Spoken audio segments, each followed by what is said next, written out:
Cerita dimulai dengan munculnya sebuah postingan di sosial media yang menggemparkan dunia peridolan. Postingan itu berisi gambar ketika seorang pria yang diduga sebagai kekasih dari Bai Jin Xuan terlihat memasuki ruangan bersama dirinya. Hal itu tentu saja memicu banyak sekali komentar. Bai Jin Xuan adalah idol yang sedang naik daun, dan hal itu pastinya sangat berpengaruh terhadap karirnya sebagai idol jika saja dia terbukti memiliki sebuah skandal di belakang layar. Oleh karena itu, keesokan harinya Xuan berusaha untuk membersihkan namanya serta menyangkal tuduhan tersebut dengan mengatakan pada awak media bahwa mereka hanyalah teman yang tidak memiliki hubungan khusus apapun. Dalam wawancaranya itu, dia meminta agar semua orang tidak mempercayai postingan tersebut tanpa konfirmasi dari dirinya. Selain itu, dia juga meminta mereka untuk berhenti membicarakan hal tersebut karena tuduhan tersebut terasa menyakitkan bagi dirinya maupun seseorang yang dituduh sebagai kekasihnya. Siaran wawancara tersebut tentu saja dilihat oleh banyak orang. Salah satu yang menontonnya adalah ayah Luoi yang ternyata di sana memasang wajah kesal sebab Chen Shu berhasil lolos dari kabar yang menuduh dirinya memiliki skandal dengan seorang idol terkenal bernama Bai Jin Xuan. Di sisi lain, Chen Shu sendiri sangat sibuk dengan urusan bisnisnya. Mengelola sebuah perusahaan memang tidak pernah mudah. Semakin besar perusahaan yang dijalankan, maka akan semakin banyak juga pekerjaan yang harus ditangani setiap harinya. Apalagi jika kita berperan sebagai CIO dari perusahaan tersebut, akan ada saja masalah yang datang tiap harinya. Dan seorang CIO dituntut untuk selalu bisa mengatasi berbagai masalah tersebut. Begitupun dengan Chen Shu, dia tampak sangat kelelahan dengan semua pekerjaan yang dihadapinya karena dia harus menghadiri 3 pertemuan setiap pagi hari. Chen Shu mulai bertanya-tanya tentang hidupnya. Dia khawatir kalau masa depan dirinya akan terus dihabiskan oleh hal-hal seperti itu yang tentunya sangat menguras tenaganya. Namun di saat hal itu terjadi padanya, Chen Shu tiba-tiba mendapatkan sebuah notifikasi dari dunia mimpi. Di sana tertulis bahwa akan ada event khusus hari Valentine dan Chen Shu diundang untuk mengikuti event tersebut ke dalam dunia mimpi. Karena ada notifikasi tersebut, Chen Shu teringat kembali pada mesin pembelajaran yang ia gunakan di dunia mimpi sebelumnya. Mesin pembelajaran tersebut telah memberikan banyak sekali pengetahuan kepada dirinya hingga dia bisa menciptakan Shuling di dunia nyata dan menjadikannya sebagai sebuah bisnis utama. Karena berpikir seperti itu, Chen Shu mengira kalau dalam event ini pun akan terdapat barang serupa yang dapat memberikannya sesuatu. Chen Shu kembali terpikirkan peluang bisnis yang lebih besar. Jika saja dia bisa mendapatkan banyak pengetahuan lagi secara instan, maka dia akan membuat sebuah sistem di mana seorang bos seperti dirinya tidak perlu mengerjakan berbagai hal hanya karena tidak cukupnya karyawan di perusahaannya. Tanpa berbasa-basi lagi, Chen Shu pun langsung menyetujui undangan event bernama Hari Valentine tersebut. Dia seketika tertidur pulas di meja kerjanya sesaat setelah dia menekan tombol yang terdapat pada hologram di depannya. Sampai di dunia mimpi, Chen Shu tiba-tiba tercebur ke dalam sebuah kolam air panas. Dia segera keluar dari dalam air tersebut karena dirinya sedikit terkejut dengan kemunculannya di dunia mimpi. Namun siapa sangka kolam air panas yang ia masuki itu ternyata adalah tempat mandi para perempuan. Chen Shu terjebak di tengah-tengah mereka ketika mereka sedang membasuh anggota badannya. Situasi yang sangat tidak terduga itu membuat Chen Shu dibawa secara paksa ke hadapan pemimpin dari para wanita tersebut. Dia terduduk di tengah-tengah selangkangan para wanita yang ada di sana. Anehnya, pakaian dari wanita itu tidak seperti wanita pada umumnya. Tubuh mereka hanya ditutupi oleh sebuah kain seolah mereka adalah wanita dari zaman purba. Tidak hanya itu, seorang wanita berambut merah tiba-tiba saja menempelkan tubuhnya pada Chen Shu dari arah belakang. Dia mengendus bau Chen Shu dengan wajah yang mesum seolah dirinya telah menemukan sesuatu yang sangat langka untuk bisa didapatkan. Bahkan wanita lainnya pun mulai ikut-ikutan seperti dirinya. Mereka mulai menyentuh tubuh Chen Shu sembari memastikan otot dan berat badan Chen Shu yang sangat proporsional. Di tengah semua itu ada wanita yang lebih barbar dibanding mereka. Dia langsung memeluk Chen Shu dengan erat sambil mengatakan kalau Chen Shu adalah miliknya. Sontak karena hal itu, wanita lainnya pun mendorongnya dan mereka semua mulai memperebutkan Chen Shu yang merupakan satu-satunya pria di antara mereka. Event Hari Valentine yang muncul di notifikasi itu mengantar hanya ke sebuah planet yang tidak dikenal. Pria adalah spesies yang sangat langka di planet itu hingga keberadaannya dianggap hampir punah. Oleh karena itu, para wanita di sana menjadi sangat tidak karuan ketika mereka menemukan seorang pria. Bahkan saking langkanya seorang pria, para wanita yang ada di sana tidak akan segan untuk memulai peperangan demi bisa memperebutkan satu orang pria yang mereka temukan. Namun sebelum akhirnya pertikaian itu berubah menjadi pertempuran, tiba-tiba muncul kembali 2 orang perempuan yang datang sambil membawa sebuah tombak. Wajah mereka terlihat begitu sangar, berbeda dengan para wanita yang sebelumnya. Mereka seperti memendam sebuah kekesalan tersendiri ketika mereka melihat Chen Shu yang sedang dikerumuni oleh para wanita lain. Setelah itu mereka berdua langsung menggait Chen Shu untuk berdiri di sana secara serentak mengatakan kalau para wanita yang berada di sana telah melakukan sebuah pelanggaran. Di desa itu ada sebuah peraturan di mana pemimpin desa tersebut yang dipanggil dengan sebutan ratu menetapkan ketetapan bahwa setiap pria yang ditemukan tidak boleh disembunyikan. Para pria yang ditemukan itu harus dibawa ke ruangan khusus, lalu dirawat dengan memberikan makanan kepada mereka hingga nantinya mereka akan dibawa ke hadapan ratu setelah mereka menetap selama 1 bulan. Karena peraturan itu, 2 orang wanita yang menggait Chen Shu tersebut membawanya ke sebuah bangunan di pinggiran desa. Chen Shu dimasukkan ke dalam bangunan itu, dan di sana Chen Shu beranggapan kalau dirinya mungkin sengaja dikurung dan dipenjara agar tidak bisa pergi kemana-mana. Namun ternyata di tempat itu Chen Shu bukan satu-satunya pria. Dia melihat beberapa pria lain yang masing-masing dari pria itu sedang mendapatkan perawatan dari para wanita. Tapi meski para wanita itu tampak cantik kelihatannya, entah mengapa wajah para pria itu sangat kosong seakan enggan untuk menerima perawatan dari para wanita tersebut. Chen Shu sendiri duduk di tengah-tengah mereka. Ada 2 orang wanita lainnya yang baru saja datang ketika dia baru duduk di tempat itu. Salah satu dari wanita itu memiliki rambut berwarna biru dan satu lainnya memiliki rambut berwarna coklat. Si rambut biru adalah orang yang pertama mendekati Chen Shu. Dia memberikan sebuah makanan kepada Chen Shu sambil mengacungkan lengannya untuk menyuapi Chen Shu dengan makanan tersebut. Karena melihat hal itu, wanita lain yang datang bersamanya terlihat sangat kesal. Dia tiba-tiba menggebrak sebuah meja kayu yang ada di sana sambil menanyakan tentang apa yang sebenarnya sedang dilakukan oleh si rambut biru tersebut. Di sana si rambut biru secara terang-terangan berkata kalau dirinya sedang menggoda Chen Shu. Mereka pun terlibat percecokan untuk sesaat. Namun di sana Chen Shu justru malah fokus ke arah meja kayu yang sebelumnya dipukul oleh salah seorang wanita yang menemaninya. Di sana Chen Shu cukup terkejut. Dia tidak menyangka kalau ternyata wanita yang ada di tempat itu memiliki kekuatan yang cukup besar, dan karena hal itulah Chen Shu berniat untuk setidaknya mengamati kondisi di desa tersebut tanpa melakukan sesuatu yang mencurigakan. Lalu untuk menjalankan rencananya tersebut, alih-alih memisahkan kedua wanita yang sedang cekcok di hadapannya, Chen Shu lebih memilih untuk memakan semua makanan itu sendirian sambil meminta mereka untuk tidak mengganggu waktunya. Tapi bukannya mereka merasa tersinggung oleh perkataan Chen Shu, 2 wanita itu justru malah semakin tergila-gila kepadanya. Wajah mereka memerah dan mereka terus memuji Chen Shu akan kebaikannya terhadap mereka yang tidak sengaja malah mengganggu waktu makan siangnya. Beberapa waktu berlalu ketika Chen Shu telah selesai menghabiskan makanannya, mereka berdua pergi meninggalkan Chen Shu dengan wajah yang sedikit mencurigakan. Dari wajah mereka tergambar sebuah niat busuk yang mereka simpan, namun tidak ada seorang pun yang tahu tentang apa yang sebenarnya mereka rencanakan. Tepat ketika semua wanita itu telah pergi, salah seorang pria yang berada di posisi yang sama dengannya mengajak Chen Shu untuk berbicara. Dia mengatakan kalau Chen Shu sangat berani dengan mengajak para wanita itu berbicara, padahal semua wanita yang ada di desa itu sangatlah kuat, hingga mereka mampu mengalahkan hewan lain hanya dengan 1 pukulan saja. Wajah dari pria itu sangat menyedihkan. Dia memberitahu Chen Shu tentang pemimpin dari para wanita itu yang sering membawa seorang pria untuk bertemu dengannya. Namun pria yang dibawa itu tidak pernah kembali lagi dan tidak diketahui bagaimana kabarnya. Bahkan saking ketakutannya dia sampai mengatakan kalau pemimpin dari para wanita itu adalah seorang monster. Monster yang meminum darah dan memakan daging manusia sampai akhirnya siapapun yang bertemu dengannya pasti akan hilang entah kemana. Dia bercerita bahwa beberapa waktu lalu salah seorang temannya dibawa untuk menemui sang ratu. Temannya itu mencoba untuk memberontak, namun dia tidak bisa mengimbangi kekuatan dari para wanita yang ada di desa itu hingga akhirnya dia tetap dibawa ke hadapan sang ratu. 1 bulan kemudian, 2 wanita yang sering menemani Chen Shu pun datang kembali ke tempat para pria. Mereka meminta semua pria untuk mengambil sebuah stik yang terkumpul di dalam sebuah wadah, dan mereka juga memberitahu bahwa seseorang yang mendapatkan stik dengan sebuah garis merah di dalam stiknya adalah orang yang akan bertemu dengan sang ratu selanjutnya. Semua pria yang mendapatkan stik tanpa tanda merah itu terlihat sangat gembira, sedangkan orang yang mendapatkan stik dengan tanda merah di sana justru memunculkan ekspresi yang sangat menyedihkan.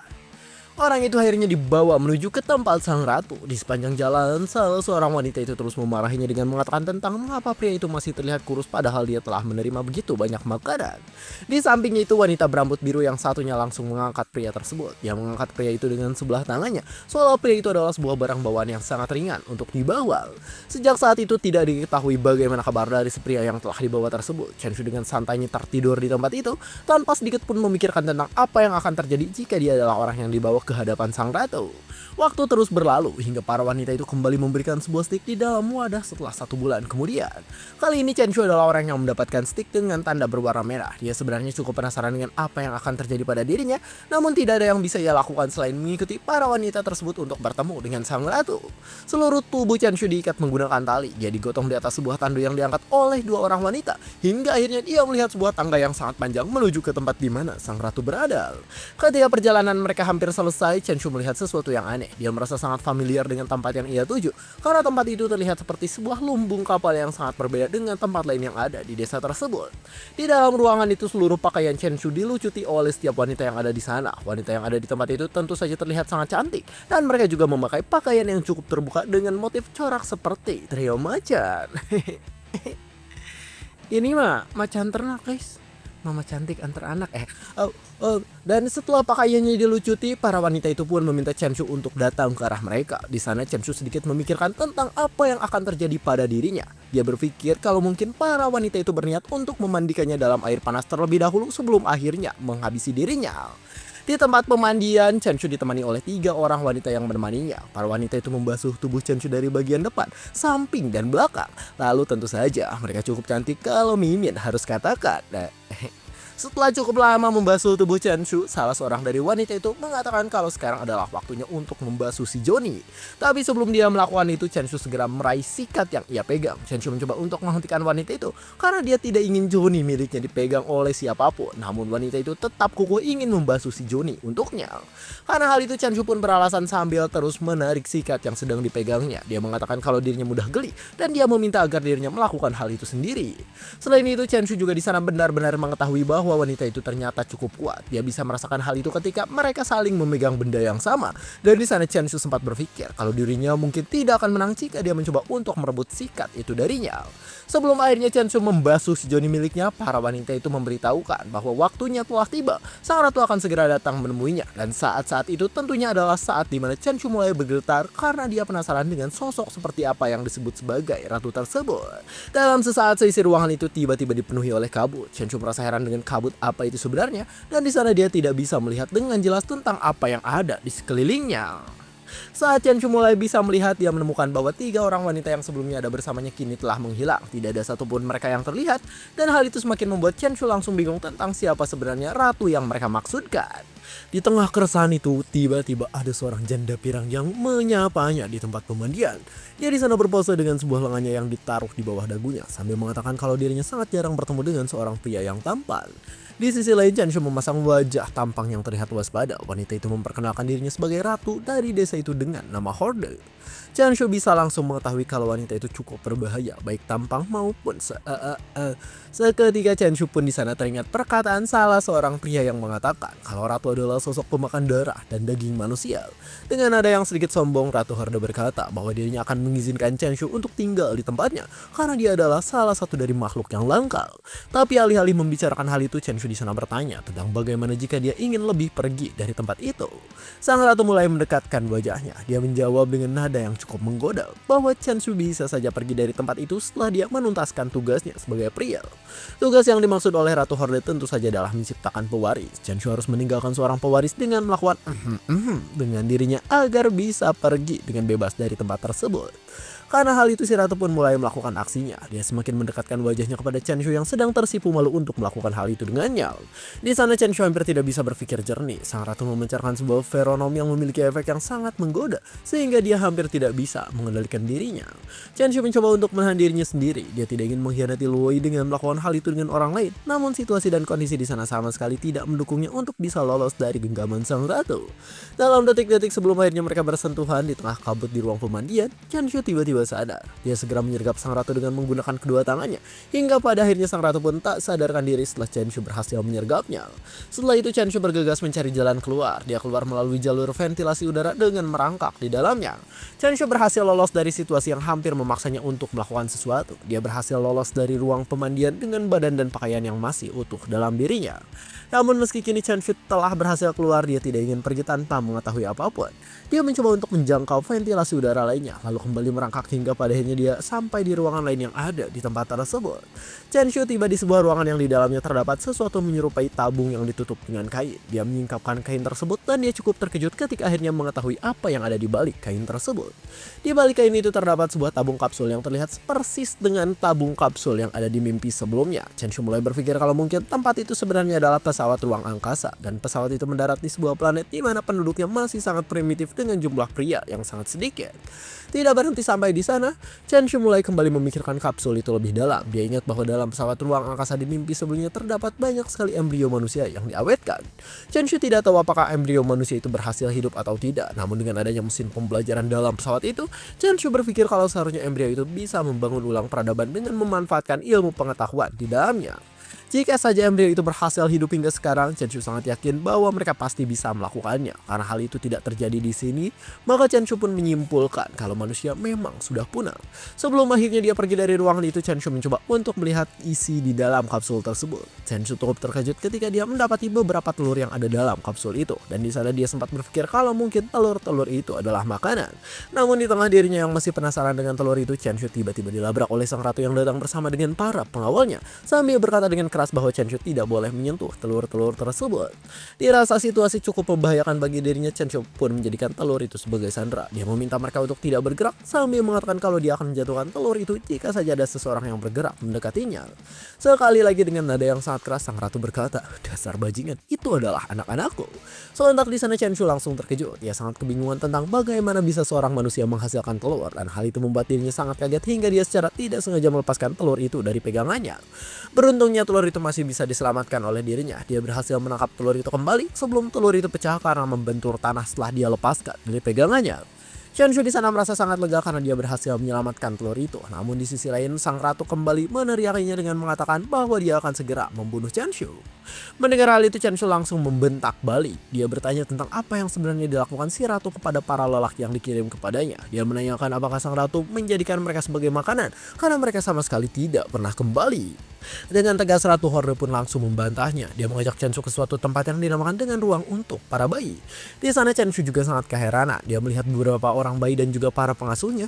Yang membuat Chen Shu heran bukanlah para bayi itu, melainkan para pengasuhnya yang ternyata adalah para lelaki yang sebelumnya dikirim kepada sang ratu. Para pria itu sibuk dengan para bayi dan mereka terlihat sangat senang ketika mereka mengatakan bahwa mereka ingin menunjukkan perkembangan anaknya kepada sang ratu. Karena hal itu, Chen Shu pun kehabisan kata-kata. Dia tidak bisa memikirkan hal itu sebelumnya dan kini dia semakin kebingungan dengan planet seperti apa ini sebenarnya. Setelah diketahui lebih lanjut, ternyata sistem dalam planet itu mirip dengan koloni lebah atau semut yang mana hanya sang ratulah yang dapat memproduksi keturunan. Wanita lain membuahkan makanan dan membela suku, dan mereka tidak dapat menghasilkan keturunan bahkan ketika mereka dekat dengan seorang pria. Setelah sang ratu berhubungan intim dengan seorang pria, dia akan bertelur, yang kemudian telur-telur itu akan meneteskan anak-anak. Jenis kelamin dari anak yang menetas dalam telur itu sangat dipengaruhi oleh suhu inkubasinya. Jika suhu lebih dari 1 derajat, maka anak yang lahir tersebut akan menjadi perempuan. Sebaliknya, jika suhu lebih rendah dari 1 derajat, maka anak yang lahir dari telur itu akan menjadi laki-laki. Namun karena di planet ini iklim cuaca terus menghangat, panas menjadi tidak tertahankan, sehingga suku desa mulai kehilangan laki-laki setelah beberapa dekade iklim itu berlangsung. Karena hal itu, laki-laki adalah makhluk yang sangat langka di planet tersebut, dan mereka akan diminta untuk meninggalkan keturunan ketika mereka berhasil ditemukan. Beberapa waktu berlalu sejak Chen Shu berhasil mengetahui hal itu, dia pun kembali terbangun di ruang kerjanya. Di sana sudah ada Xia yang berdiri di sampingnya, dan Xia bertanya apakah Chen Shu mulai bosan dengan pekerjaan miliknya hingga dia tidur di ruang kerjanya sendiri. Chen Shu menjawab bahwa dia bukan merasa bosan, melainkan dirinya telah melalui perjalanan dalam sebuah mimpi baru. Chen Shu menceritakan semua yang terjadi di dalam mimpi tersebut, dan di sana Xia langsung memberi tanggapannya atas dunia mimpi yang telah dilalui oleh Chen Shu. Chen Shu menyangkal bahwa dirinya melakukan hubungan intim dengan sang ratu di dunia mimpi karena dia tidak ingin mengkhianati kekasihnya. Untuk bisa lolos dari mimpi itu, Chen Shu menceritakan bahwa dirinya membuat sebuah kesepakatan dengan sang ratu. Sang ratu memberikannya mesin pembelajaran dan dia membuat sang ratu bisa melanjutkan keturunannya dengan kemungkinan lahirnya seorang laki-laki menjadi lebih sering. Mengingat karena jenis kelamin yang sangat dipengaruhi oleh suhu saat inkubasinya, Chen Shu membuat sebuah es dengan pengetahuan yang dia dapatkan dari mesin pembelajaran. Sang ratu tentu saja cukup kebingungan dengan apa yang sebenarnya sedang dilakukan oleh Chen Shu, hingga pada akhirnya Chen Shu menjelaskan tentang apa yang sebenarnya sedang ia buat. Chen Shu membuat es dengan nitrat. Nitrat larut di dalam air dan mampu menyerap banyak panas di dalamnya hingga bisa membuat sebuah es. Sekilas info guys, nitrat di dunia nyata sebenarnya tidak mungkin untuk bisa menciptakan sebuah es. Nitrat memang larut di dalam air dan mampu menyerap banyak suhu panas. Namun tetap tidak mungkin untuk menciptakan sebuah es dengan menggunakan nitrat karena sifat fisika dan kimianya berbeda dari air. Untuk lebih lanjutnya bisa cari di Google ya guys ya. Oke, lanjut. Tak lama setelah anak itu menetas dari telur yang mendapatkan suhu dingin berkat es yang diciptakan oleh Chen Shu, suku desa tersebut akhirnya berhasil melahirkan bayi laki-laki. Dengan cara itulah Chen Shu berhasil melalui mimpi tersebut, dan tentu saja dia tidak berhubungan intim dengan Ratu Horde yang merupakan ratu dari suku tersebut. Selain itu, Chen Shu juga menceritakan bahwa dirinya kembali bertemu dengan nomor 63 yang pertama kali menyambutnya ketika dia transfer ke dunia mimpi untuk pertama kalinya. Ketika bertemu dengannya, Chen Shu mencoba untuk memastikan kalau dunia dunia mimpi itu hanyalah sebuah permainan dan sama sekali tidak akan berdampak pada kehidupan manusia di dunia nyata. Tapi nomor 63 langsung menyangkalnya. Dia mengatakan kalau permainan mimpi itu adalah masa depan umat manusia. Dia menegaskan bahwa semua jenis mimpi yang dialami oleh Chen Shu akan benar-benar menjadi nyata di masa depan. Dia menerangkan kalau Chen Shu di mimpi sebelumnya berjuang mati-matian untuk melestarikan embrio yang tersisa di sebuah pesawat ruang angkasa. Embrio itu melayang tanpa tujuan bersama pesawat ruang angkasa hingga mereka mendarat di sebuah planet primitif dan liar. Untuk beradaptasi dengan lingkungan setempat, embrio dimutasi secara genetik. Mereka dilahirkan dengan cangkang yang kokoh dan juga mengubah ketentuan tentang jenis kelamin yang sangat bergantung terhadap suhu inkubasi. Pada akhirnya karena perubahan lingkungan yang sangat drastis, manusia hampir punah dari semesta. Nomor 63 sekali lagi menegaskan bahwa Chen Shu telah menyelamatkan manusia di masa depan. Xia yang mendengar semua cerita itu tentu saja tidak bisa mempercayai hal itu begitu saja, karena dia berpikir kalau semua mimpi fantasi itu hanyalah sebuah permainan saja. Di akhir pembicaraan, Chen Shu mengatakan kalau dunia akan segera tutup dan mimpi itu mungkin akan menjadi mimpi terakhir yang ia alami. Tapi tentunya Chen Shu juga bertanya kepada nomor 63 tentang apa permainan mimpi itu sebenarnya. Nomor 63 menjelaskan bahwa itu adalah sebuah sistem uji lintas ruang dan waktu yang dikembangkan oleh sebuah ras yang jauh lebih superior dan jauh lebih cerdas dibanding manusia. Mereka menggunakan permainan mimpi itu untuk mengamati apakah manusia memiliki kualitas seperti kebaikan, keberanian, ketegasan, dan hal lain semacamnya. Jika mereka menyimpulkan bahwa manusia tidak memenuhi syarat yang mereka tentukan, maka mereka akan menggunakan cara itu untuk melenyapkan semua manusia dari alam semesta. Dengan berdasar pada hal itu, nomor 63 menilai kalau Chen Shu adalah subjek yang malang dan juga beruntung. Dia menunjukkan semua kualitas yang sangat baik hingga hal itu menyentuh mereka yang menciptakan permainan mimpi tersebut, dan manusia bisa bertahan dari ancaman pemusnahan yang sebelumnya sempat mereka rencanakan. Dan cerita pun bersambung. Ternyata ini nyambungnya kemana ya guys ya, sangat gila. Rasa patuh yang lebih superior ama lebih cerdas dibanding manusia. Bukannya ras terkuat di bumi itu emak-emak ya. Coba komen di bawah menurut kalian ras terkuat di alam semesta apa. Dan mungkin segitu saja kami dari Saratusan Carita Official. Jangan lupa like, comment, subscribe, dan share ke teman-temannya. Terima kasih telah menonton sampai akhir dan sampai jumpa di kesempatan berikutnya.